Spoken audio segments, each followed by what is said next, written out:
Bismillahirrahmanirrahim. Alhamdulillahirabbil asyhadu an la ilaha illallah, asyhadu anna Muhammadan abduhu wa rasuluh alladzi la nabiyya wa rasula ba'da amma ba'du. Alhamdulillah, pada kesempatan kali ini saya bisa mempresentasikan tugas psikologi tentang berpikir, emosi, ingatan, dan motivasi dalam perspektif Al-Quran. Langsung saja kepada poin yang pertama, berpikir dalam perspektif Al-Quran. Al-Quran telah menyeru kepada seluruh manusia untuk berpikir. Allah Subhanahu wa Ta'ala berfirman dalam Quran surat Saba, surat ke-34 ayat 46, yang artinya, sesungguhnya aku hendak memperingatkan kepadamu sesuatu hal saja, yaitu supaya kamu menghadap Allah dengan ikhlas, berdua, dua atau sendiri, kemudian kamu berpikir tentang Muhammad.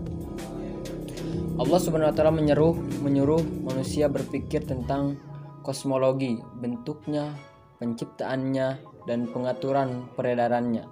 Allah juga menyuruh manusia mempelajari sunatullah dalam segala bentuk ilmu pengetahuan. Al-Quran pun menjelaskan pentingnya berpikir dalam kehidupan manusia guna meningkatkan derajat dirinya. Allah Subhanahu wa Ta'ala berfirman dalam Quran surat Az-Zumar surat ke-39 ayat 9, yang artinya, katakanlah, adakah sama orang-orang yang mengetahui dengan orang-orang yang tidak mengetahui, hal yastawil ladzina ya'lamuna wal ladzina la ya'lamun. Di sini derajat manusia diangkat ketika kita memiliki akal untuk berpikir.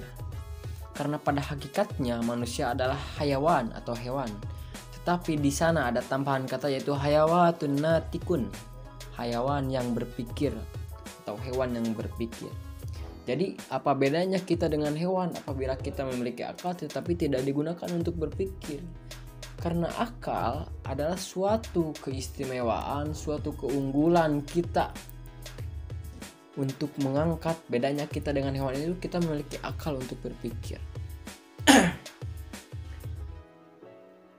Lalu poin yang kedua adalah emosi dalam perspektif Al-Quran.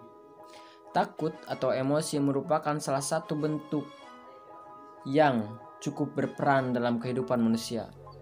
Manfaat rasa takut tidak hanya terbatas pada penjagaan terhadap bahaya yang dapat menimpa seseorang di dunia, tapi juga terhadap hal-hal yang dapat membuat seseorang terkena azab Allah di akhirat. Karena takut terhadap azab Allah membuat seseorang menjauhi perbuatan maksiat dan berpegang teguh kepada kaidah-kaidah Islam. Pada umumnya, rasa takut selalu dibarengi dengan perubahan-perubahan yang terjadi pada raut muka, getaran suara, dan kondisi tubuh. Biasanya seorang yang sedang berada dalam situasi bahaya dan diliputi rasa takut akan berusaha untuk lari darinya. Allah menggambarkan ketakutan orang-orang munafik dan keinginan mereka untuk lari dari orang-orang mukmin dalam firman-Nya. Dan mereka orang-orang munafik bersumpah dengan nama Allah bahwa sesungguhnya mereka termasuk golonganmu, padahal mereka bukanlah dari golonganmu. Akan tetapi mereka adalah orang-orang yang sangat takut kepadamu. Jikalau mereka memperoleh tempat perlindungan atau gua-gua, lubang-lubang dalam tanah, mereka pergi kepadanya dengan sangat cepat. Quran surat Asy-Syura surat ke-26 ayat 56 sampai 67. Poin yang ketiga, ingatan dalam perspektif Al-Quran. Ingatan memiliki peran penting dalam kehidupan manusia. Karena itu merupakan alat untuk mengetahui kejadian masa lalu yang mungkin dapat membantu kita dalam menyelesaikan problematika yang sedang terjadi, dan alat untuk mencari informasi yang paling aktual dalam perkembangan kemajuan ilmu pengetahuan serta peradaban. Selain itu, ingatan memiliki nilai penting dalam kehidupan manusia, baik yang bersifat teori ilmiah maupun praktis, dan dalam hal keagamaan. Manusia yang senantiasa ingat kepada Allah Subhanahu wa Ta'ala, nikmatnya hari akhir dan hari perhitungan, pasti akan selalu beramal soleh dan berakhlak baik. Berarti ingatan sangat bermanfaat dalam menyelesaikan kebaikan bagi manusia, baik di dunia maupun di akhirat. Namun, otak manusia berpeluang untuk melakukan kesalahan yang disebabkan oleh banyak hal sehingga kadang terjadi hal yang dinamakan lupa. Ini sangat membahayakan karena lupa banyak menghalangi hal-hal yang merupakan jawaban dari problematika kehidupan. Dalam Quran Surat Az-Zariyat surat ke-51 ayat 56 yang artinya, dan tetaplah memberi peringatan karena sesungguhnya peringatan itu bermanfaat bagi orang-orang yang beriman. The last point atau poin keempat, motivasi dalam perspektif Al-Quran. Motivasi di sini bisa kita bagi menjadi 2 poin. Yang pertama motivasi psikologis, yang kedua motivasi kejiwaan dan spiritual. Motivasi psikologis adalah hikmah Allah memberikan kehidupan kepada seluruh makhluknya telah terpenuhi dengan memberikan karakteristik dan sifat-sifat khusus sehingga mereka bisa melaksanakan kewajibannya sebagai makhluk ciptaan Allah.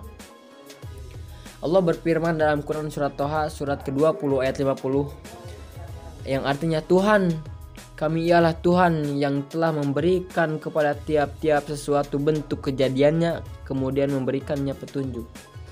Di antara ciri-ciri penting yang diberikan Allah Subhanahu wa taala dalam karakter pembentukan hewan dan manusia ialah motivasi psikologis.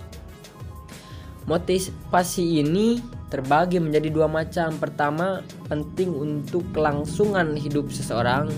Yang kedua, penting untuk kelangsungan keturunan. Fungsi fisiologis dan biologis penting bagi hewan dan manusia untuk menjaga keseimbangan tubuh. Keseimbangan terganggu seperti tubuh mengalami dehidrasi atau keletihan melebihi standar, maka dengan cepat timbul motivasi atau reaksi tertentu dalam tubuh guna mengembalikan keseimbangan tubuh kita. Yang kedua, tadi setelah motivasi fisiologis, ada motivasi kejiwaan dan spiritual. Motivasi kejiwaan menurut pandangan psikologi modern, motivasi kejiwaan disebut dengan motivasi kejiwaan sosial, sebab pada satu sisi atau motivasi kejiwaan itu memenuhi kebutuhan jiwa seseorang, namun pada sisi lain berada di tengah-tengah pertumbuhan seseorang secara sosial akibat interaksinya dengan orang lain. Mayoritas psikolog modern berpendapat bahwa motivasi kejiwaan pada umumnya diperoleh dasar motivasi psikologi itu. Motivasi spiritual yaitu dorongan yang berkaitan dengan aspek spiritual seperti motivasi beragama yang berpegang teguh kepada ketakwaan, mencintai kebaikan, kebenaran dan keadilan serta membenci keburukan, kebatilan dan kezaliman. Dalam riset, para psikolog modern telah melalaikan motivasi spiritual, padahal motivasi ini merupakan titik perbedaan esensial antara manusia dan hewan. Alhamdulillah, mungkin sekian yang dapat saya sampaikan. Mohon maaf apabila ada salah kata dan lain sebagainya. Mohon dimaklum karena saya masih pelajar. Allahu ya'khudhu bi'aidina ila ma fi khairul lil islami wal muslimin. Assalamualaikum warahmatullahi wabarakatuh.